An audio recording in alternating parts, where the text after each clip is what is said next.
darah merah yang dapat membuat setarik kain putih, merah dan putih.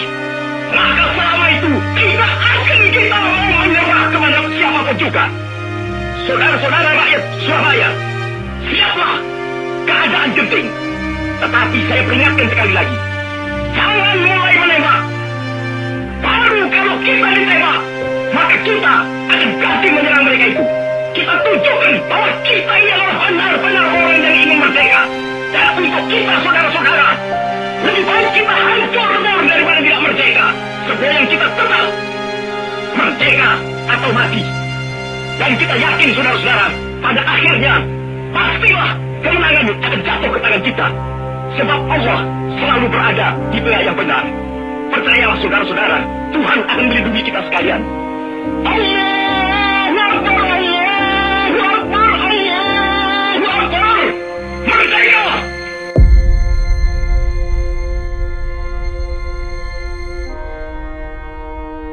Para pejuang-pejuang itu luar biasa. Ya, karena Bung Tomo pernah berkata, kehidupan kita hanya 5%. Karena kita tidak pernah makan. Ya, siapa yang kasih makan? Tidak ada yang kasih makan, tidak ada pakaian compang-camping. Ya. Tapi dengan giginya Bung Tomo selalu Allahu Akbar, Allahu Akbar 3 kali. Sampai orang-orang pejuang itu tidak mempunyai rasa takut. Dia mungkin sudah 4 hari atau 3 hari tidak makan. Jadi mau mati itu dia teriak, aku luwe, selalu aku luwe, aku lapar. Akhirnya meninggal. Begitu turun dari tanah, belum ada posisi masih baru turun, satu pun tidak ada yang berdiri. Semuanya Iya. tewas. Iya.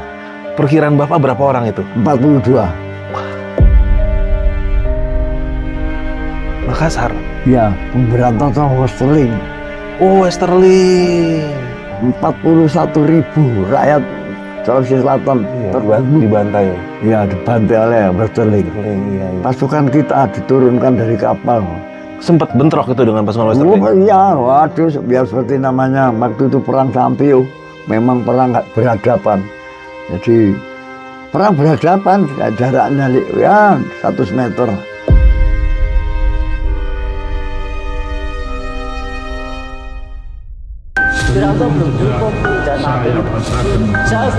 Itu saya dari perut tembakan dari bawah.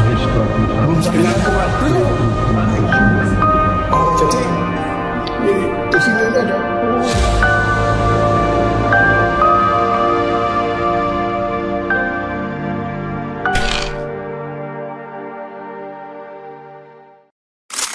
Assalamualaikum brother, ketemu lagi di channel Jajah Malam. Kali ini kita sedang dalam segmen menolak lupa tentang apa aja yang pernah terjadi di Republik kita tercinta ini, yang melibatkan salah seorang pejuang yang mungkin bisa dibilang 1001 ya, yang masih bisa ada dan menceritakan tentang apa yang sebenarnya terjadi. Beliau adalah salah seorang pejuang yang dulu mendampingi Bung Tomo. Jadi beliau kelahiran kalau nggak salah tahun 1930-an ya Mbah ya? 1922, lumayan gitu. Banyak sekali kisahnya yang mungkin dulu pernah kita angkat, dan ini adalah kelanjutan kisah dari Mbah Ahmad. Langsung aja ngomongkan dengan narasumber yang sudah ada di sini. Mbah Ahmad, apa kabar? Baik. Sehat Mbah Ahmad ya? Sehat. Alhamdulillah. Senang nih ketemu Mbah Ahmad lagi sekarang nih. Iya. Mbak Ahmad, waktu terakhir kali kita syuting dulu, Iya. Mbak Ahmad waktu itu kan punya beberapa harapan tuh. Harapan Mbak saat itu adalah, ya di usia Mbak yang sudah 1 abad lebih, Mbak waktu itu masih belum punya rumah. Iya, enggak punya rumah. Mbak punya rumah, sudah gitu kurang diperhatikan lah. Dan Mbak Ahmad punya harapan terhadap Pak Prabowo. Iya. Dan di sini di episode ini kita bahas itu semua Mbak ya. Iya. Setelah 8 bulan apa yang sudah terjadi ternyata banyak sekali ya Mbak ya. Iya.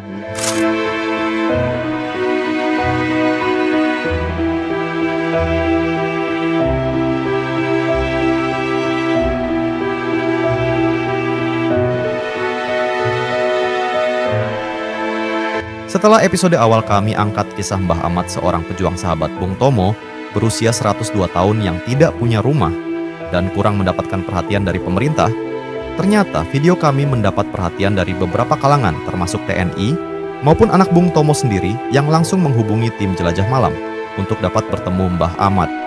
Dari sini, beliau diundang meresmikan pelepasan KRI Bung Tomo. Juga mendapat banyak perhatian dari petinggi TNI untuk bertemu. Sampai ada juga organisasi veteran yang menghadiahkan rumah bagi Mbah Ahmad di hari tuanya. Kami merasa bersyukur dapat sedikit menjembatani agar Mbah Ahmad mendapatkan perlakuan yang memang selayaknya beliau terima sebagai seorang pahlawan. Mari kita ikuti kelanjutan kisah Mbah Ahmad.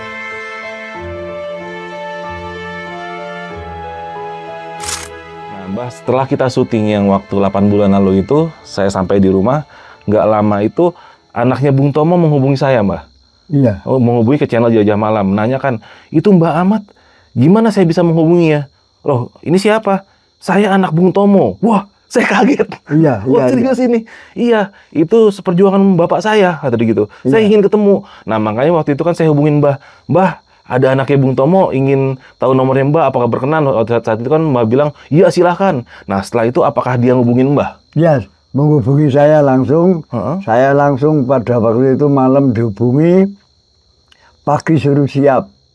Ya, karena besok akan ada dari Angkatan Laut menjemput saya, seorang marinir menjemput saya ke rumah. Ya, saya suruh pakai seragam, dibawa ke Surabaya.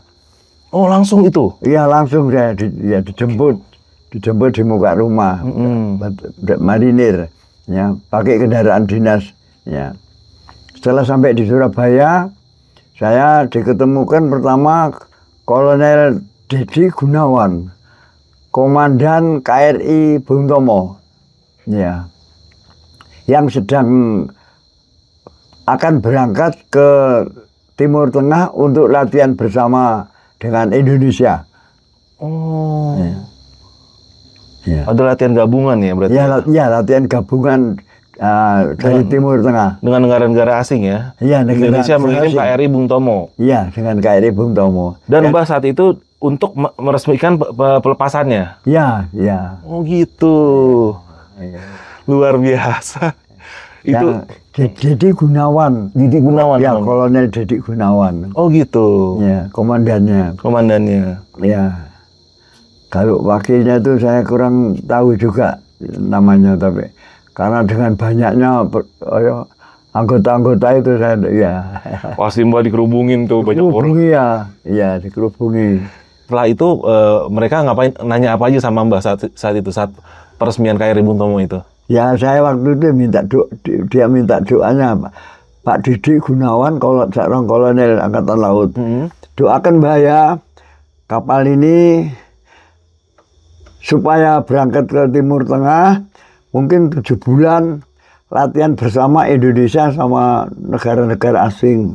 Minta doanya. Terus saya bilang sama Pak Didi Gunawan, ya saya doakan Pak, agar pemberangkatannya, anggotanya Bapak, krunya semua yang di dalam kapal ini untuk berangkat selamat kembali ke Indonesia. Ya. Nah, waktu itu saya dikerubungi, bahkan ada foto-foto yang di gong yang besar itu, ya, saya suruh suruh nabuh gongnya. Oh, Mbah yang mukul? Iya. Wah. Ya. Setelah acara pelepasan KRI Bung Tomo itu, Mbah diajak ngapain aja, Mbah? Jadi waktu itu kan saya diajak melihat dalam kapal. Oh gitu. Ya, ada fotonya, foto di HP saya. Diajak masuk ke dalam peralatan kapal-kapal itu, ke ruangannya Pak Didi Gunawan.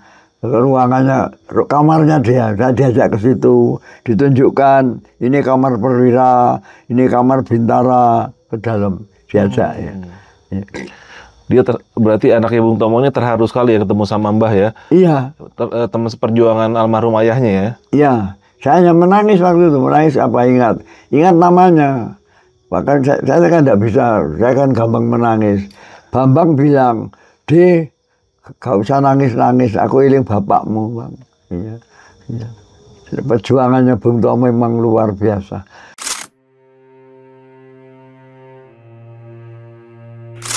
Saudara-saudara penduduk kota Surabaya,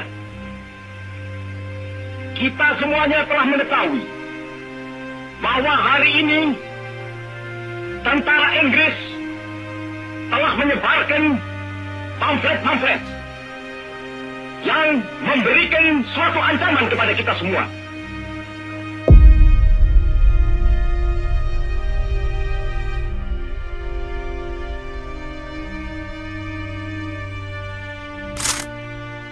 Mungkin ya kita tidak bilang apa. Karena dengan giginya Bung Tomo yang menggerakkan para pejuang-pejuang itu luar biasa. Ya, karena Bung Tomo pernah berkata, kehidupan kita hanya 5%. Itu sayang sangat. Kehidupan kita itu tinggal hanya 5%. Ya, karena kita tidak pernah makan. Ya, siapa yang kasih makan? Tidak ada yang kasih makan, tidak ada pakaian compang-camping. Ya. Tapi dengan giginya Bung Tomo selalu Allahu Akbar, Allahu Akbar 3 kali. Sampai orang-orang pejuang itu tidak mempunyai rasa takut. Ya. Maka saya salut sama Mas Tomo, Bung Tomo. Kita tidak pernah makan. Makan itu hanya mencari-cari tanamannya orang-orang kampung yang masih ada. Apa ya saya ketemunya? Ya pisang mentah, ya pohon-pohon mentah, apa kates mentah, saya ketemunya. Kita makan tiap hari. Ya, tidak pernah kita ketemu nasi putih satu butir pun tidak pernah. Lama itu. Tapi nggak ada yang sakit ya? Tidak ada yang sakit. Hebat ya. Ya, kalau mati kelaparan ada. Ada mati kelaparan, dia domohin. Itu ada ya, Kak. Oh gitu? Ya, kelaparan, memang kelaparan. Dia mungkin sudah 4 hari atau 3 hari tidak makan. Jadi mau mati itu dia teriak, aku luwe. Selalu aku luwe, aku lapar. Akhirnya meninggal. Innalillahi. Itu pejuang juga ya? Ya pejuang. Nah, ya kita kan tidak pernah makan, tidak pernah apanya. Jadi kita itu ya dianggap seperti apa ya, kita tempat tidur tidak ada, tidurnya kita itu di bawah pohon. Kan dulu Surabaya itu pohon-pohon kenari banyak, tidurnya di situ. Ya. Kalau yang sampai saya ceritakan soal pembongkaran senjata di gedung Don Bosco, sekolah Kristen itu, yang menemukan saya. Oh gitu? Ya. Gudang senjatanya bekas Jepang itu? Iya. Itu digunakan oleh para pejuang buat melawan agresi kedua Belanda berarti? Iya, ya. Oke. Saya buka pertama. Wah. Dengan seorang polisi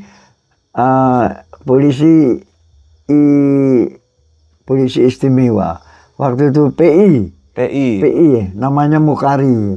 Meninggalnya malah 2020 dia, baruan. Oh baru juga? Iya, baru. Mukari. Kakinya putus, kena ranjau di Madiun. Itu yang buka pertama sama saya. Pertama kali. Saat Mbah buka itu isinya apa tuh Mbah? Senjata dengan granat-granat dan peluru-peluru. Wah, ditinggal semuanya? Ya bukan ditinggal, mau Jepang memang mengumpulkan di situ. Jadi senjata Jepang, senjatanya peta, senjatanya Heiho dikumpulkan situ. Nah, saya kan tahu. Nah, saya bilang sama ya termasuk orang-orang pejuang, termasuk Bung Tomo itu. Ya, baru pintu pagar depan di Jalan Tidar. Jalan Tidar. Sekolah Kristen namanya sekolah Don Bosco. Ya. Yang menemukan saya sama Mukari. Ya. Itu memang kisah nyata. Luar biasa. Setelah itu senjata-senjata itu diapakan oleh Mbah dan para pejuang? Nah, senjata itu pada waktu itu dibawa ke Embong Mawar, dikumpulkan di Embong Mawar. Nah, di situ Embong Mawar itu dulu ditempati pejuang, termasuk Bung Tomo. Ya Bung Tomo, ya orang-orang pejuang lah di Embong Mawar. Ya, diangkat jadi tukang-tukang becak itu dikumpulkan, panggil sama ya waktu itu bukan Bung Tomo ya, tapi rekannya banyak. Dibawa ke Embong Mawar. Ada yang suruh kembali lagi, ada yang sampai 5 kali ngangkati bawa sana. Setelah gitu saya tunjukkan sama Bung Tomo saya bilang, Mas, pelorin dulu namanya bukan peluru, pelor. Pelornya jero di dalam, pelornya di kotak-kotak yang hijau di belakang. Akhirnya dilihat ada orang Ponorogo namanya Pak Makun itu, siap masuk ke dalam dilihat pelurunya di situ penuh. Nah, dibawa ke sana semua, granatnya semua, dikumpulkan di jalan Tembong Mawar. Kumpul di situ, ya senjatanya bukan ratusan ribuan, betul. Karena senjatanya kalau diangkat semua itu jutaan, dan di dalam gedung Denpasco itu. Ya, tapi waktu itu tidak dibawa semua. Bung Tomo pagi-pagi minggu itu apa itu? Kita sebagai apa ya? Indonesia Indonesia berjuang, tapi diprotes sama ada lagi satu tidak tahu namanya. Enggak, Badan Keamanan Rakyat. Oh BKR, ya BKR. Terus berikan BKR. Nah, habis itu orang-orang ya untung ya. Ada keuntungan. Kan di Surabaya itu orangnya kan kosong, tidak ada. Penduduknya kosong. Tapi yang ada itu hanya orang-orang yang apa ya, orang laki-laki. Tapi orang perempuan, anak-anak itu sudah ngungsi semua. Yang ada itu hanya ya anak termasuk remaja sampai orang tua ada banyak. Nah, dikumpulkan, diteriaki suruh ke Jalan Mawar. Nah, di situ terkumpul ada pertama itu mungkin ada 100-200 orang. Tapi lama-lama di situ saya diperintahkan sama namanya Pak Yat ya Pak lupa namanya sama Pak Kamto. Pak Kamto itu memerintahkan siapa yang pernah jadi hiu, saya ngacung, angkat tangan saya. Ya, kamu bisa gunakan, ya bisa Pak. Coba orang-orang kasih belajar. Nah, saya ngasih tahu satu-satu. Ambil peluru satu peti, ambil. Ya, betul itu. Pendidikan Bapak di EHO Bapak gunakan untuk mengajari masyarakat. Ya, masyarakat berjuang. Ya. Oh gitu. Ya. Nah, kisah Bapak setelah itu di saat Bapak bersama Bung Tomo, yang Bapak ingat perang pas di mana Pak? Pas Bapak bersama Bung Tomo? Saya paling pertama itu pada waktu itu gini, pagi-pagi ada pesawat, pagi. Pesawat itu mungkin kalau tidak 10 ya antara 15. Pagi-pagi bernaung-naung di atas Surabaya, tapi tidak menembak. Ini pesawat Inggris atau Belanda? Belanda. Oke. Ya, bernaung-naung di situ kira-kira 1 jam. Bung Tomo sudah mengatakan, awas, ini pesawatnya Belanda. Kita akan dibombardir mungkin. Karena ini mulai pagi tadi, mulai 6:30 sampai ya 1 jam lebih, 1 jam. Habis itu tidak ada berita apa-apa. Setelah itu besoknya ada berita. Ada Belanda turun pertama kali di Dung Cowek. Pertama kali. Saya tidak lupa ke Dung Cowek. Pagi pasukannya Belanda turun dari Dung Cowek. Siangnya jam 8 pesawat datang, 20 pesawat. Wah, mulai jadi pasukannya Belanda turun dari situ diiringi dengan pesawat-pesawat. Nah, mulai pertama kali yang perang memang. Ya. Saya sekarang kalau gitu saya masih ndredeg soal ini. Betul, teringat itu. Pertempuran lagi di Kapas Kerampung itu luar biasa. Ya, luar biasa di Kapas Kerampung. Belanda pun juga banyak korban. Ya, karena Belanda kan tidak tahu posisinya masuk Indonesia atau waktu. Ya, jadi di Kapas Kerampung itu di pinggir ada sana di belah timur ada sungai. Orang-orang masuk sungai situ, ya namanya rakyat tidak pernah perang ya baru kali itu. Tapi alhamdulillah dengan doanya para leluhur. Tapi dengan Bung Tomo selalu Allahu Akbar, Allahu Akbar. Karena kalau Bung Tomo sudah mengatakan Allahu Akbar, anak-anak tidak mempunyai rasa takut. Itu memang kebanggaan kita. Semangatnya terbakar ya. Iya, semangatnya luar biasa. Dengan teriakan Allahu Akbar itu. Iya. Percayalah saudara-saudara, Tuhan akan melindungi kita sekalian. Allahu Akbar, Allahu Akbar, Allahu Akbar. Merdeka! Kalau Bung Tomo sudah mengatakan Allahu Akbar, Allahu Akbar, rasa kita tuh, karena Bung Tomo selalu, kematian kita itu 5%. Ya. Jadi waktu itu pertempuran di situ, sampai itu pertempuran, ya dikatakan korban, sudah katakan namanya rakyat, ya, tidak pernah perang, ya tahu apa, tapi kita juga ini, tidak apa ya, tidak putus asa, nggak gentar ya? Tidak gentar, ya.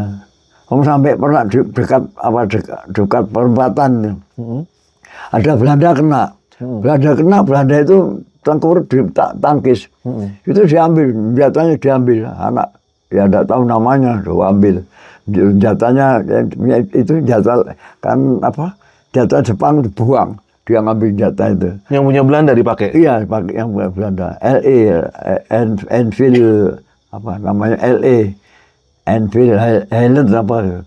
Senjata otomatis itu? Iya, otomatis, iya. Otomatis sampai pelurunya diambil, tarik itu sama tarik. Saya tunggu, saya lihat. Terus ini terus jam tangannya saya. ya jam tangan. Rampasan perang lah itu. Iya.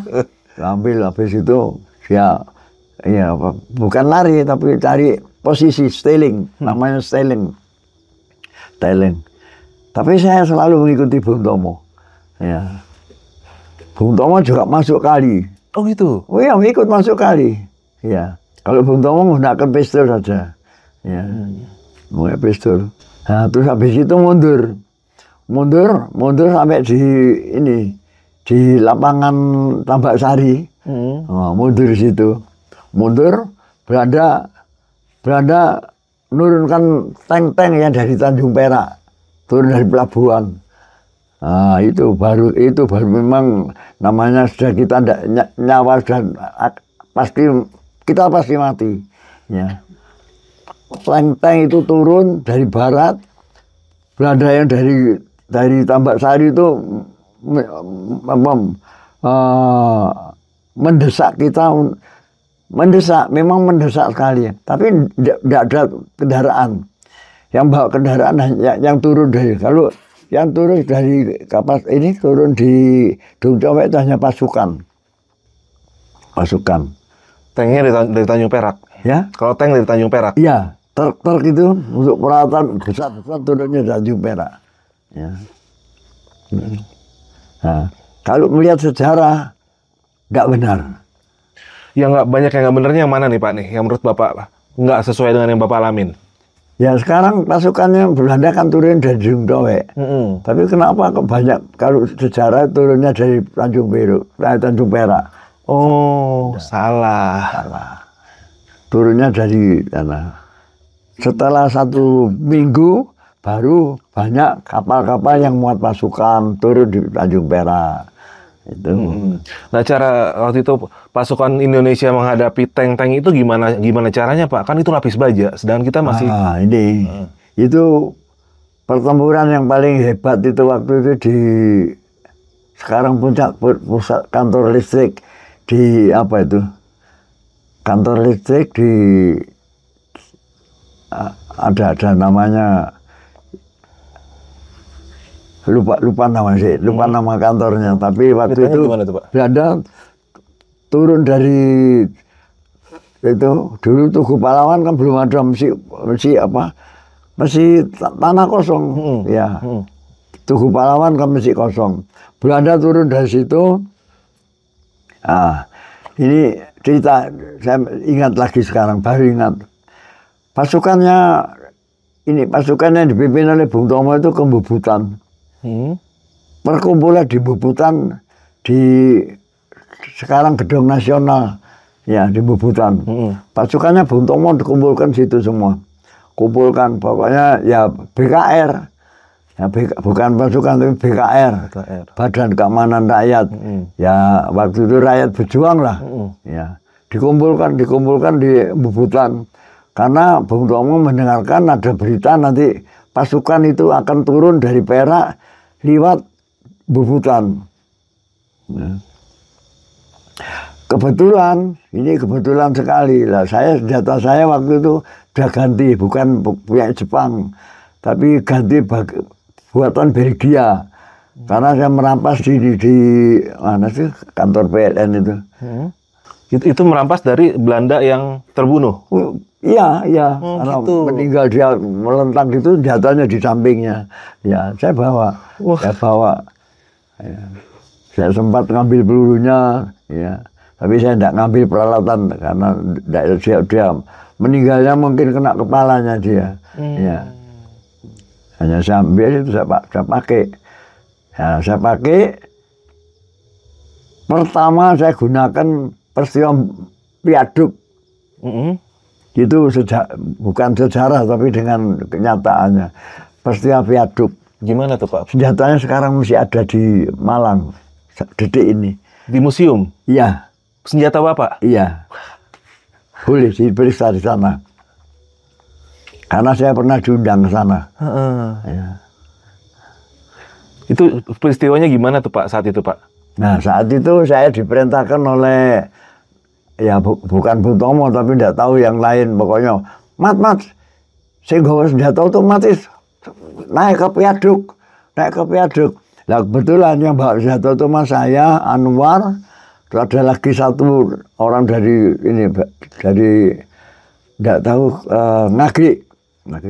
Kan saya bawa otomatis naik ke viaduk. Dataran tinggi itu ya? Dia kereta api. Oh kereta api? Dia naiknya kan di atas. Ini kan di bawah jalan, dia viaduk. Naik situ. Setelah gitu, pasukannya Bung Tomo ini. Rakyat, bukan pasukan. Rakyat naik ke atas. Kebetulan Belanda datang dari utara. Dua menurunkan pasukan. Di situ. Itu terjadi memang benar-benar perang. Ya. Jatuh sel isi, ya namanya ya begitu turun dari truk, belum ada posisi mesti baru turun, satu pun tidak ada yang berdiri. Semuanya Iya. tewas? Iya. Perkiraan Bapak berapa orang itu? 42. Jadi Bapak sudah siap di posisi mereka turun? Memang siap, saya sama Anwar ini. Ya. Satu pun tidak ada. Betul. Luar biasa. Kalau gini gemetar, saya ingat. Masih keinget ya? Iya. Betul. Banyak berarti korban dari mereka Pak ya? Iya. Betul. Pokoknya Belanda kali itu hanya 42. Tapi kalau lain-lainnya, wah banyak lagi. Sekali ya. Tapi dari pejuang juga banyak juga korbannya. Banyak kawan saya. Banyak meninggal. Yang banyak dibuang di kali. Kenapa dibuang di kali? Ya, terus kita siapa mau nanam tidak ada alat untuk apa? Oh iya. Tidak ada. Kalau dibiarkan juga jadi penyakit. Bau iya. Jadi penyakit. Ya, banyak dibuang di kali. Terpaksa Pak ya kayak gitu ya? Iya, memang. Oh betul. Banyak. Karena ya apa ya? Jadi bagaimana kita mau nanam tidak ada pacul, tidak ada linggis, bikin kemana?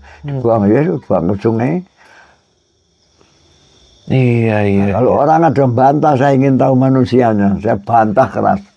Karena saya menjalani. Ya pernah saya narik yang di untuk Mohen itu, yang mati kelaparan tarik buang ke kali. Ya. Mati kelaparan. Mati kelaparan. Betul, memang mati kelaparan. Heran saya kalau mati sakit tidak ada. Rata-rata matinya kalau nggak kelaparan ya ketembak ya? Iya, hanya itu. Meninggalnya karena ketembak, karena kelaparan. Banyak ada berapa orang yang meninggal kelaparan. Ya. Saya disuruh Bung Tomo. Disuruh Bung Tomo minta air untuk keselamatan di Kiai Takah di Njersemo. Saya jalan kaki dari Embong Mawar ke Njersemo itu jalan kaki. Pagi. Kan lampunya kan gelap dulu. Surabaya itu tidak ada lampu. gelap gulita. Ya, tidak ada. Saya jalan ke Dersemo. Ke Dersemo, saya datang ke Kiai Taka. Makanya Kiai Taka sama saya, ya tahulah sampai aman saya datangi. Saya setelah ke sana, saya masuk. Assalamualaikum. Terus ini santri-santrinya itu tahu kalau saya itu kan saya mbak senjata. Tahu Bapak pejuang ya? Iya. Tuh masuk ke dalam, terus dikasih minum, masih kasih gelas gini, terus dikasih kertas, dikasih karet, itu untuk Bung Tomo. Waktu itu. Setelah kembali dari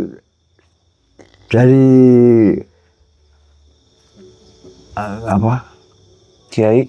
Ya dari Kiai Talka, dari Dersemo, kan saya jalan mau menuju ke ini, jalan kaki pagi. Setelah di Wonokromo, ya itu ada pesawat itu rendahnya luar biasa, sampai rodanya itu kelihatan. Ya pertama, banyak kan pesawatnya 4 waktu itu. Ya, yang dua di depan. Gitu. Nah, saya tuh ketakutan dari atas jembatan. Tapi saya memberanikan diri. Coba tembaknya kena apa enggak.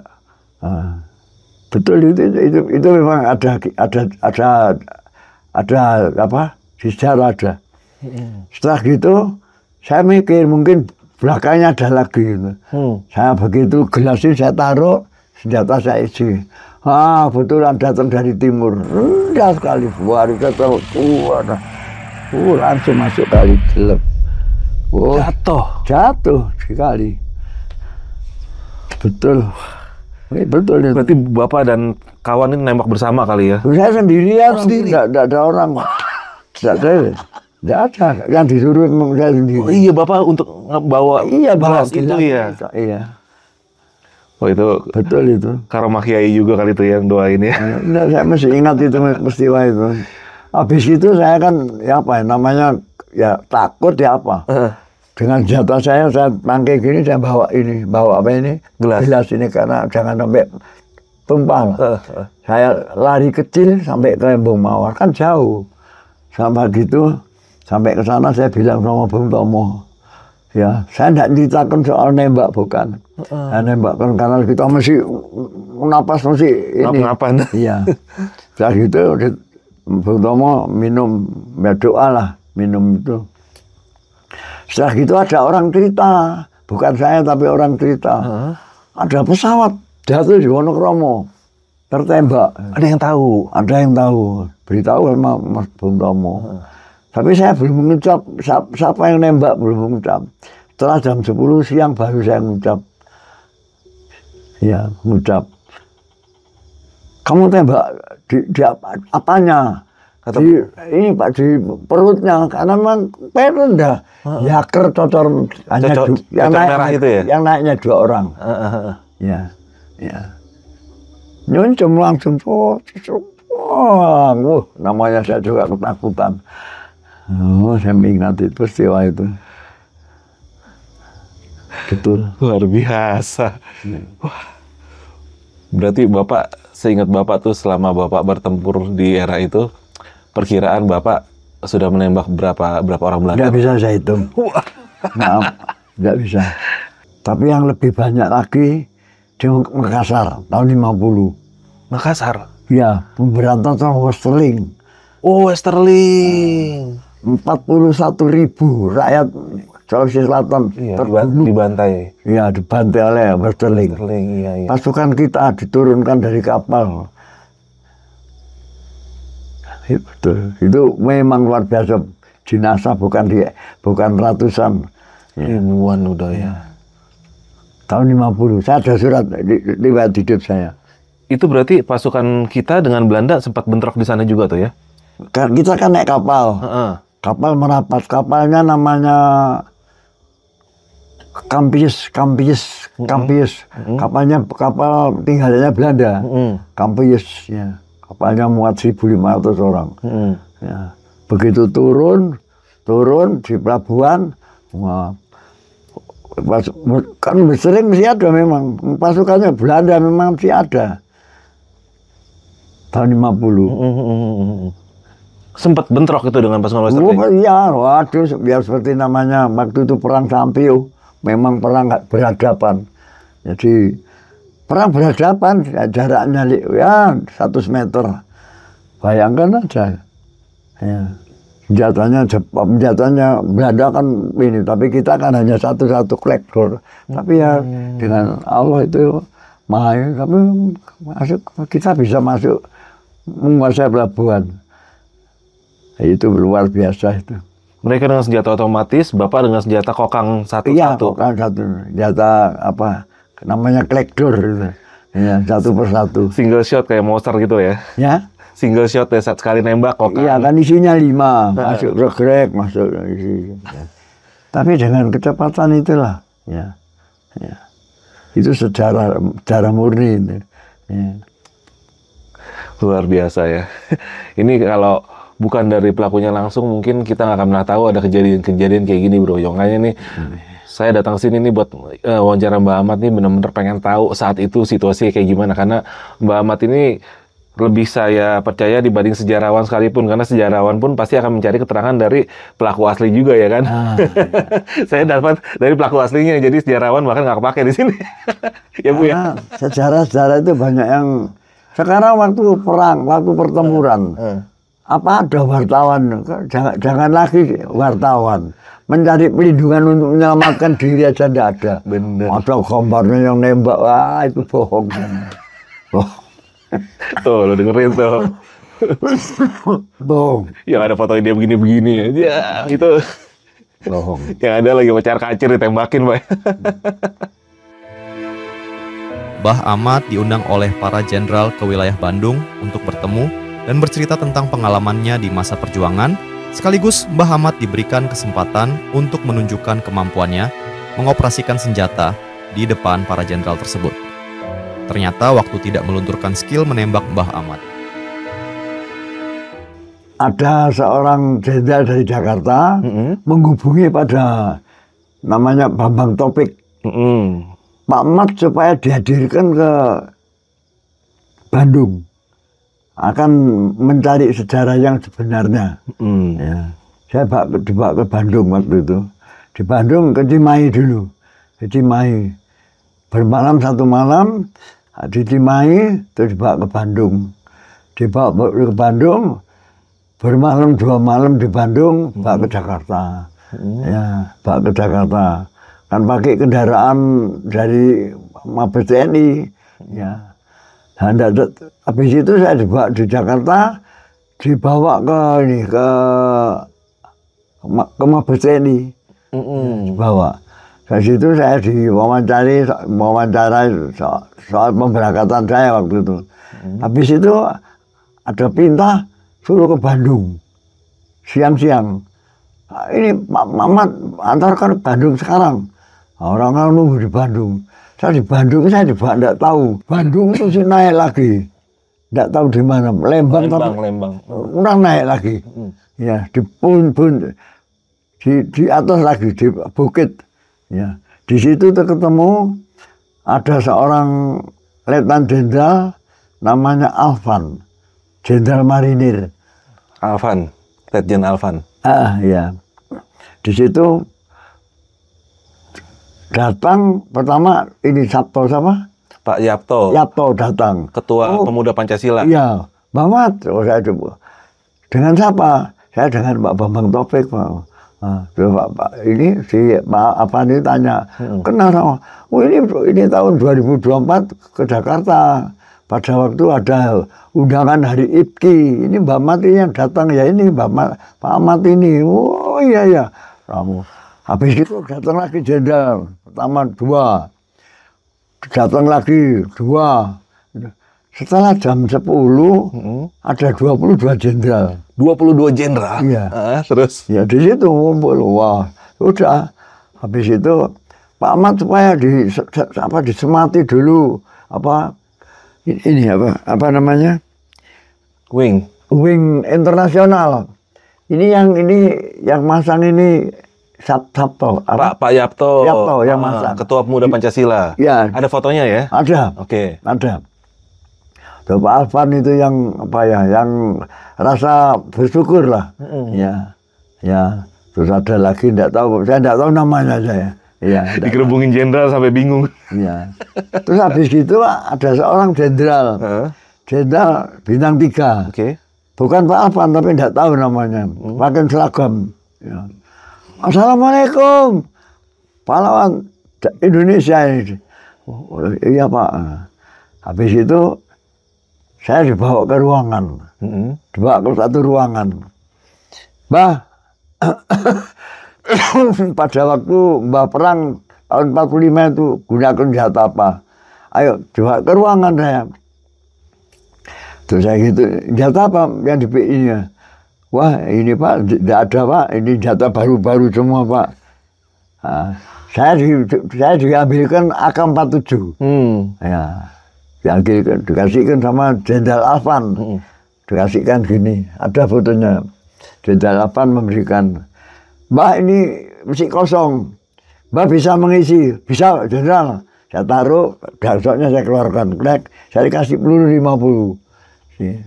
Kasih peluru, saya ambil, saya isi. Magazinnya krek. Lagi itu penuh, terus saya masukkan ke gerak. Nah, habis itu kan laras ini kan tidak boleh gini kan, harus gini. Ya, kan aturan Jepang gitu Bang. Saya gini kan terus. Mbak siap tembak, siap tembak. Habis itu tembakan repetir atau otomatis. Salpo, siap salpo. Mulai. Baru 20 peluru. Habis itu suruh ulangi lagi.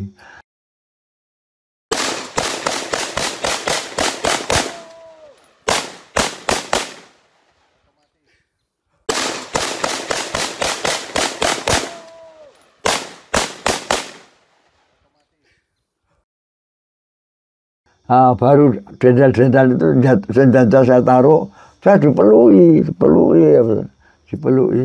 diciumi, siapa ya. Habis itu ambil senjata, ada jenderal yang tidak tahu namanya senjata itu. Betul, senjata orang itu tidak tahu namanya. Senjata kuno? Senjata kuno. Oke. Ya. Buatan Amerika, namanya Lancaster.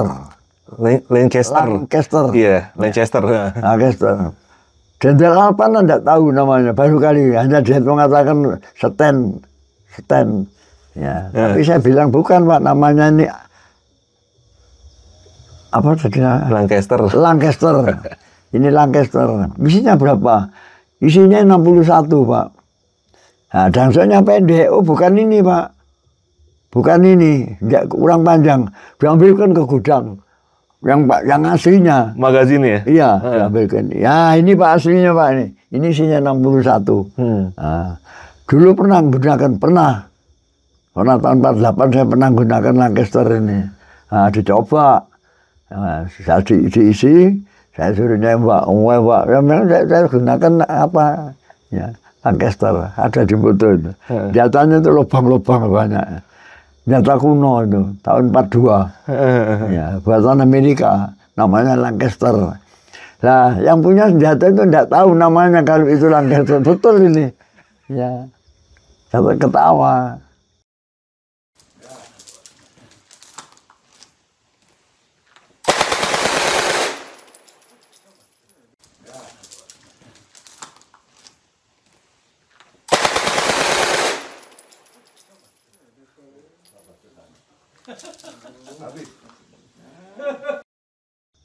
Habis itu kalau senjata genggam saya selalu dulu itu menggunakan 9 mili Pak. Kalau 45 juga bisa Pak. Kalau 32 juga bisa Pak. 38 bisa Pak. Gitu. Kalau 38 itu miliknya kepolisian Pak. 38 spesial.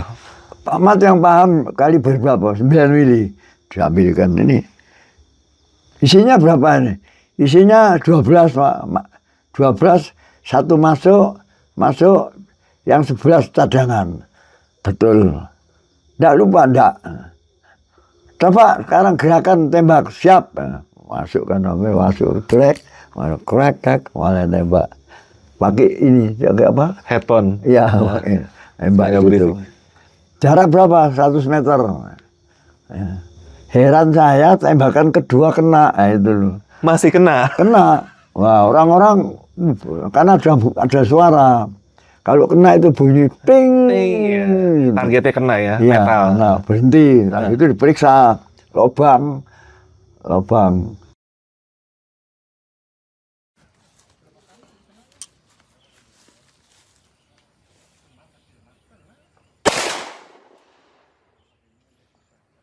Kena mbah, malih mbah, malih.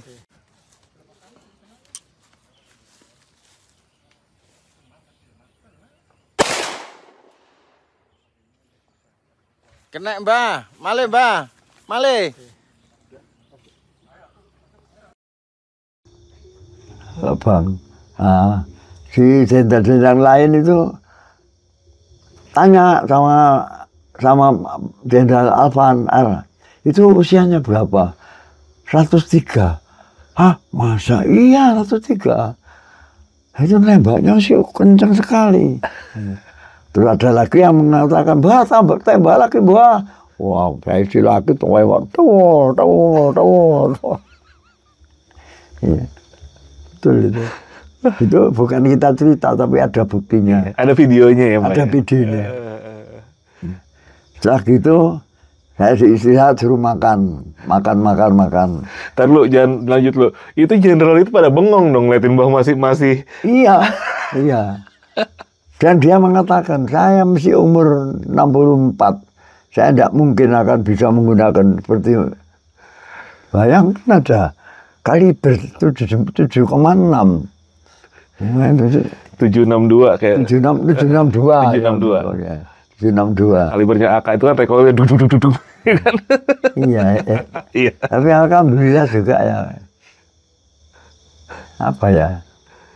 Beda, Mbah. Kalau Mbah kan belajarnya itu di lapangan saat itu. Kalau Mbah nggak bisa, ya Mbah ditembak. Kalau mereka kan belajarnya di ruangan. Ya. Beda. Mbah belajarnya benar-benar di medan perang. Itu nggak akan lupa. Karena gini, itu ajaran Jepang ya. Iya. Jepang itu memang ya. Maka kita, ya maaf, masuk ke TV tidak apa-apa. Kita harus terima kasih pada rakyat Jepang. Indonesia harusnya terima kasih. Karena kita dibelajari perang, dibelajari disiplin. Ya.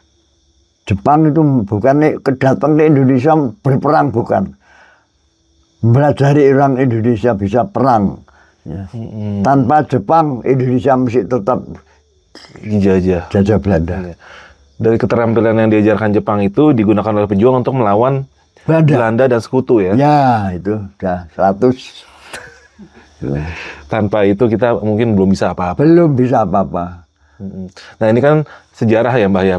Maksudnya gini, generasi muda ini banyak yang dari sejarah ya mungkin yang nggak terlalu akurat gitu. Maksudnya mereka yang, Jepang begini. Tapi pada kenyataannya Jepang juga banyak memberikan pelajaran ya. Mbak bilang pelajaran, disiplin, dan segala macam. Itu menjadi modal dasar kita untuk membangun angkatan bersenjata kita saat itu. Iya, betul. Bukan angkatan rakyat Indonesia. Kenyataannya rakyat Indonesia bangga bisa punya jiwa perang. Kalau gitu, ya rakyat Indonesia kan selamanya lemah. Rakyat Indonesia jadi cengkeram Belanda pada waktu itu kan kita mau apa? Dengan pendidikan Jepang, ya lewat Heihu, peta, ya termasuk saya sebagai tentara Jepang. Iya, tapi betul. Jadi kita terima kasih. Terima kasih sekali kepada rakyat Jepang. Ya. Karena saya pernah diundang Duta Besar Jepang. Pernah. Pada waktu diwawancarai. Saya bilang sama Deklan Nixon. Saya bilang, Pak, saya mengucapkan terima kasih ini. Tuan siapa tidak tahu namanya. Ya, pakai bahasa Inggris saya kan tidak ngerti. Saya bilang, terima kasih Indonesia, kasih baca perang. Dia ketawa sama mati. Terima kasih diperjumakan sama Deklan Nixon. Ini veteran, namanya Pak Ahmad, tapi bahasa Inggris. terima kasih sama rakyat negara Sakura. Terima kasih pada negara Sakura yang mana bisa belajar perang, diberi belajar disiplin karena ini. Doto Korewa, gitu. Teriak-teriak dia, senang. Kalau Jepang mengatakan terima kasih kan Doto Korewa, bagus, bagus gitu. Ya. Iya, betul itu. Luar biasa. Ya, betul. Di HP saya ada kok. Ya. Tapi ya perhatian mungkin ya. Mungkin belum. Maksud saya itu orang-orang pejuang yang masih hidup, hormatilah. Atau kalau ada hari-hari yang orang-orang tua-tua yang sudah didatangi ke rumahnya, kan sekarang banyak veteran-veteran yang lumpuh, betul, banyak veteran-veteran yang menderita, ya banyak tidak mendapatkan perlakuan yang semestinya ya, karena mereka padahal kan berjuang dulu. Kalau nggak ada mereka, negara kita nggak akan seperti ini. Iya itu. Iya. Tapi untuk pemerintah tidak ngereken, tidak peduli, tidak peduli, betul itu. Nah, harapan Mbah Ahmad nih buat pada yang nonton, ini kan yang nonton pasti macam-macam nih. Ada anak muda, ada pelajar, ada mahasiswa, ada aparat pemerintahan, ada TNI. Harapan Pak Ahmad nih buat para pejuang ini apa sih dari pemerintah?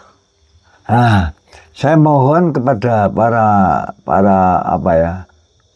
pemerintah, pedulilah kepada para pejuang yang mendahului kita, seperti pahlawan-pahlawan, makam pahlawan, supaya diberi perhatian.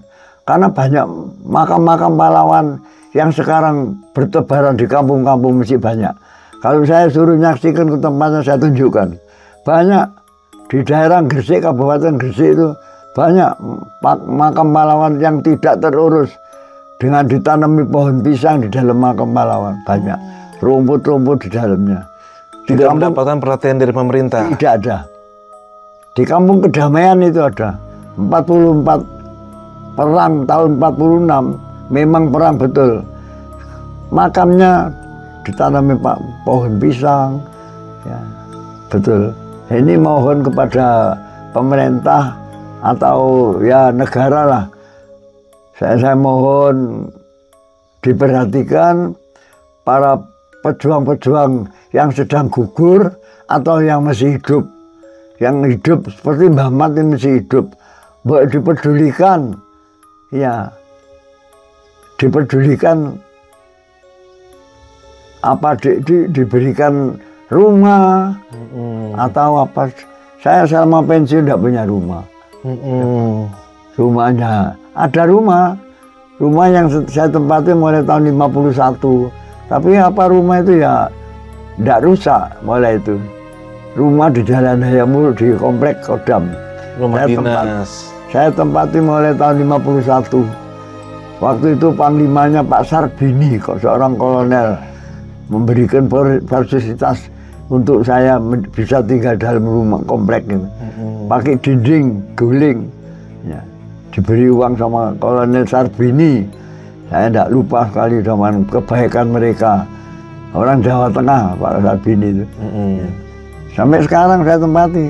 Tapi ya rumahnya sudah rusak, sudah ada karuan.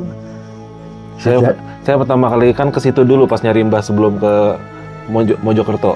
Iya. Rumah di sana tuh. Iya. Ya, rumahnya kecil itu. Rumahnya kecil, hanya 2,5 meter. Iya, saya ngelihat itu. Itu memprihatinkan. Kalau malam penuh dengan tikus.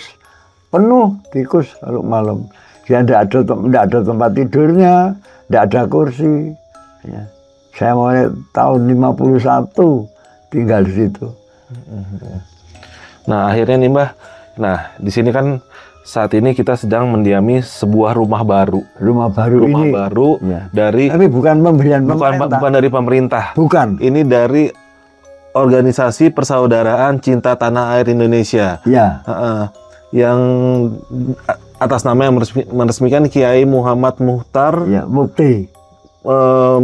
Muhtoha Muhti. Iya. Ya. Itu yang peduli pada. Ini pun bukan dari pemerintah. Bukan.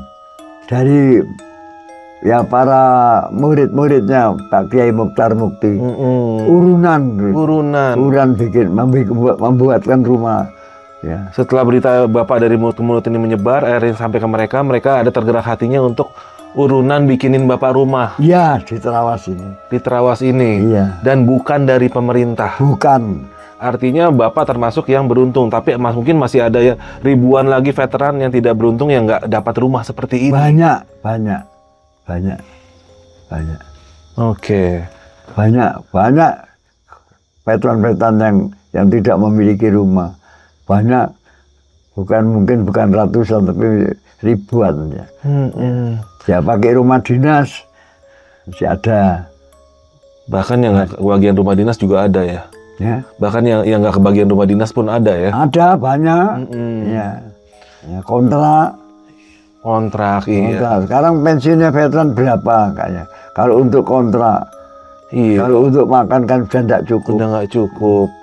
Ya itulah makanya Bapak pengen banget ini didengar ya oleh negara ya, oleh pemerintah, bahwasannya Bapak mengharapkan diperhatikan para veteran perang pejuang yang dulu memerdekakan bangsa ini ya. Iya. Sekarang hidupnya malah memprihatinkan dan ibaratnya di bawah garis kemiskinan, tidak diperhatikan oleh pemerintah. Iya, betul.